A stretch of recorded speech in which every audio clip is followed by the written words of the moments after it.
La mutation vers un modèle de développement durable du tourisme est une chance pour nos Outre-mer et pour la République. Cette démarche permettra un développement économiquement viable, socialement équitable et écologiquement soutenable. Car il est de notre responsabilité de répondre aux besoins actuels sans compromettre la capacité des générations futures et leur transmettre l'héritage enrichi de la promesse qu'on ne subit pas l'avenir, mais qu'on le construit à répondre aux leurs.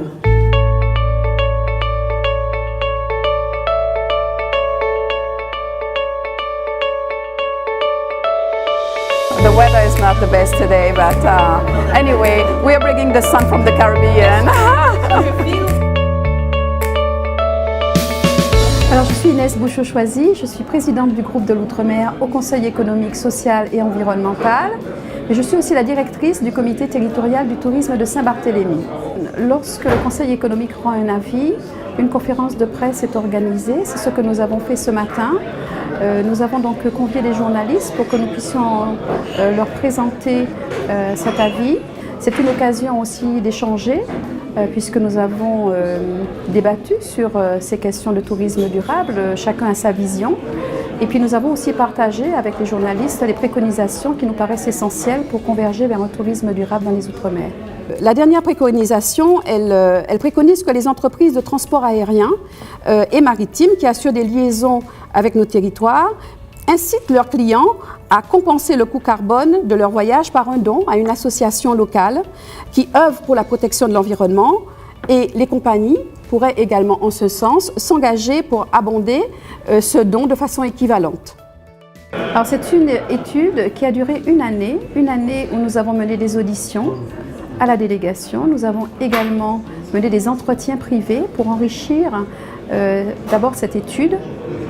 Ensuite, nous avons aussi travaillé avec les acteurs économiques de l'ensemble des territoires d'outre-mer, des élus. Nous avons aussi travaillé avec les associations, celles qui s'occupent aussi de l'environnement. Nous avons aussi travaillé avec les acteurs du tourisme. C'est un travail que nous avons mené en co-construction avec l'ensemble des territoires d'outre-mer et des conseils économiques, sociaux et environnementaux des territoires. Nous ne nous connaissions pas du tout. On arrive à former ce groupe avec les 11 territoires différents, chacun avec ses spécificités. Et lorsque nous avons pu discuter et voir effectivement que nous avons pratiquement des problèmes dans chaque territoire, et pour défendre ces problèmes, si nous ne partons pas solidaires, nous n'arriverons pas. Et donc chez nous, nous avons un terme qui le dit très fort, Miyamoja ou Zalulu, c'est-à-dire que l'unité donne un résultat commun. C'est une chance énorme pour la République. 80% de la biodiversité de l'ensemble de la République française est dans les Outre-mer. Donc voilà, c'est de mieux faire connaître les Outre-mer et la réalité des Outre-mer. Et à quoi les Outre-mer, qu'est-ce que peuvent apporter l'Outre-mer à l'Hexagone, à la France. Ça, c'est important. Ces différences sont notre force. Pourquoi ? Parce qu'on trouve une colonne vertébrale commune. Et cette colonne vertébrale, elle s'articule autour de notre identité culturelle, de la valeur patrimoniale de nos territoires, et puis de toute la richesse de la biodiversité ultramarine qui est offerte à la France et qui aujourd'hui doit pouvoir nous permettre, pour notre jeunesse désemparée, qui est en manque de repères, qui a besoin de travailler, de trouver là, à partir du tourisme, à partir de tous les emplois sur la biodiversité, de véritables niches pour assurer demain le développement de nos territoires et faire que, avec l'articulation des politiques publiques nationales sur nos territoires demain, nous nous inscrivions dans une autre démarche que celle que nous avons connue d'une assimilation à tout va.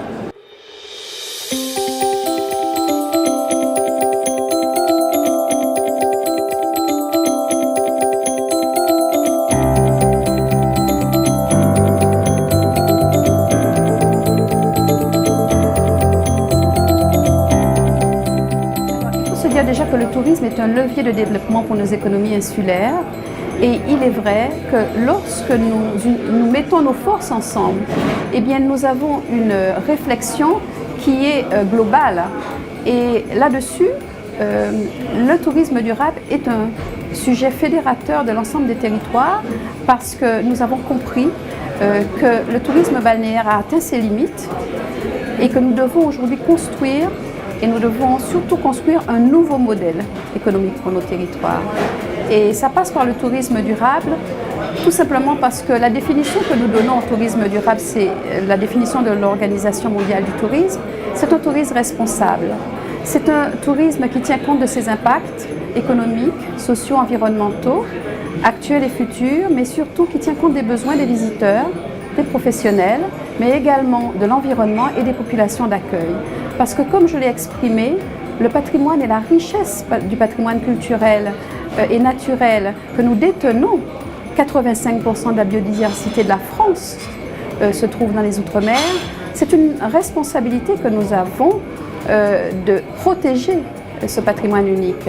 Et puis nous devons aussi apprendre à adapter nos économies au tourisme, au principe de durabilité. Aujourd'hui, de nombreux emplois touristiques sont encore trop peu qualifiés, sous-payés ou précaires, du fait notamment de la saisonnalité de l'activité.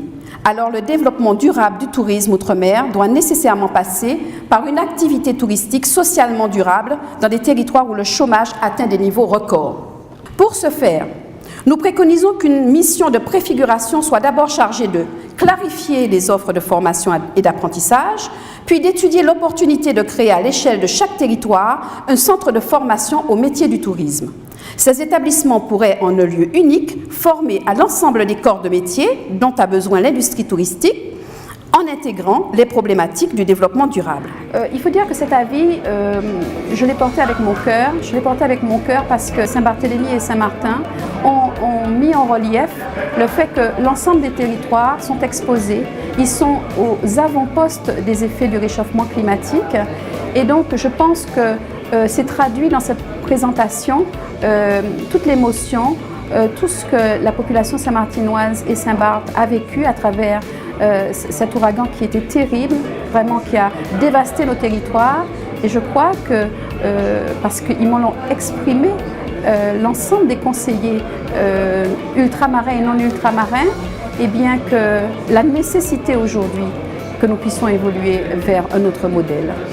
Et donc le vote s'est très bien passé. Nous avons effectivement 173 voix. Donc l'ensemble des groupes ont voté favorablement et nous accompagnent dans cette démarche de tourisme durable pour nos territoires. Et la ministre des Outre-mer, lors de ses vœux au mois de janvier, disait « C'est ensemble que nous devons bâtir les Outre-mer des solutions ».